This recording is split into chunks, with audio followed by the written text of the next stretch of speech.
halde huzurlarınızda olmak gerçekten benim için çok büyük bir gurur. Öncelikle bunu ifade etmek istiyorum. Kıbrıs'ta olmak, sizlerle böyle göz göze, gönül gönül olmak, ayrıca bu özel günde huzurlarınızda olmak büyük mutluluk. Bu gecenin tadını çıkaralım.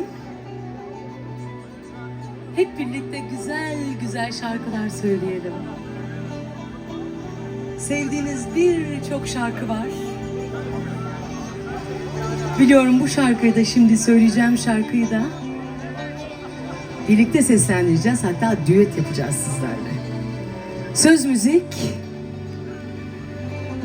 Kenan Doğulu.